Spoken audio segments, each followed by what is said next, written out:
LeBron James is currently averaging the most points this season at the age of 37 than he has since 2009, his last year in Cleveland. This week, he actually became the third player in the history of the NBA to surpass 36,000 points, behind only Kareem Abdul-Jabbar and Karl Malone. How spectacular has LeBron James played this year, considering all the nonsense surrounding him? It's to me, it's pretty impressive for his age and what he's still able to do on the court. He's like, the moment he steps on the court, he's the most effective player on the court. Pretty much. There's a few guys that can do what he does, but he's still in that top like five in the league of where you're gonna feel his presence, and that age is a testament, to his to I guess the training and the time he puts in all the time, especially in the off season in the prep. So I mean, you see other guys break down or come into the league not ready, and they have issues or they miss more time. I mean, yeah, he did miss some time. It was an ankle or was it ankle injury, right? I said a joke. I think it was a steroid break, but yeah, he was having ankle Yeah, injuries. yeah, right. But, but he's always in tip top shape, and it's clearly paying dividends now that we're at the more of the twilight years of his career. But what it tells me is that I think we're still in store for quite a few impressive seasons from him.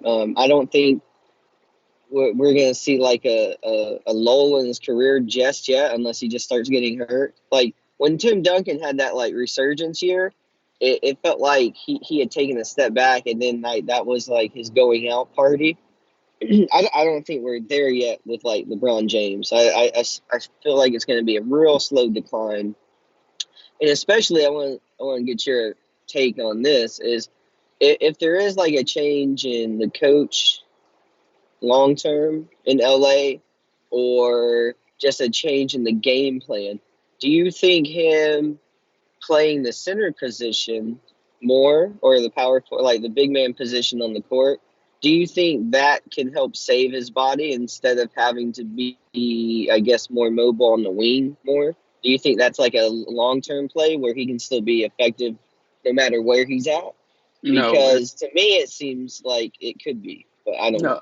no, no. It's a short term play because it's actually going to give more wear and tear on his body, pounding down low, fighting for rebounds, taking charges, getting elbowed. It actually is more wear and tear. Good question, and I kind of want to go back a little bit. This isn't the first time we've seen LeBron play center. This isn't the first time we've seen him play power forward. Mhm. It was the first time he was starting in that role where he started the game at that position. He's played a lot of center and a lot of power forward, particularly in Miami, his last couple of years there. So remember who I told you was the stand-in coach while Frank Vogel was out with COVID. It was David Fisdale, who was the Miami Heat's lead assistant during those championship years. So there's a connection there. So we've actually seen LeBron do that before, but no, it will actually lead to more wear and tear. So can he do it for like a month until Anthony Davis comes back? Absolutely. But then he needs to shift back out to the perimeter. So for example, like cardio wise, it may be better for him to be in a post, but physically, absolutely not. Does that make sense? Yeah, the only reason I really bring it up is just because with his size Hmm. and how mobile he is used to being, Hmm. we're seeing a lot of, especially, well, anybody, the guards get a lot of leg, knee, ankle injuries. And with Hmm. him getting that ankle injury earlier on, I didn't know if it would be like a safer way for him to be effective instead of always having to, run. But No. it's just a question.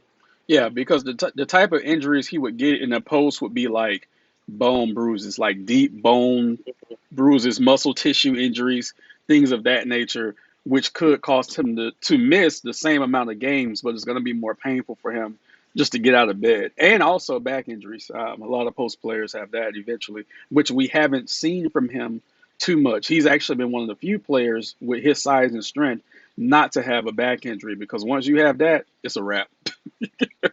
It is an absolute wrap at that point. But yeah, definitely good question. So we know LeBron James is on track to catch Kareem Abdul-Jabbar right now. Going off the top of my head, he's about 2 seasons away from it. Should he play the majority of games? I've said this a lot. I think he's the greatest statistical player to ever play the NBA. Will will his eclipsing Kareem Abdul-Jabbar, barring a devastating injury, in your eyes, put him ahead of MJ? Not that alone. It's going to take more championships for me to, I think, consider that. Okay, so he would have to at least win 2 more. He's at 4 now. Yeah. I want to see two more, and then it's still tough to say, but yeah, I think then you can really justify it. Now he did have a longer career than MJ. Probably once it's all said Hmm. and done, LeBron is going to play probably 7 or 8 more years than MJ did. But I still say if he can catch Kareem and pass Kareem, he might not pass him by that much, but he's on track to passing him. Right. I'm gonna put him right there with MJ. Like it's gonna be a coin flip on, who would be the best. But I'm gonna put Yeah. him right there because as of right now, he's not there. But I think if he can get that all-time scoring record in the NBA history, for me, that would Hmm. alleviate the need of him winning more championships. So no more championships, just the points. Yeah, that Oof. would tip me in favor to say he's right there with MJ. Well, right now he's not. But if he can get that, I mean, dude, that's impressive. that It is. It that is. is that's something that. So I don't have the list up in front of me.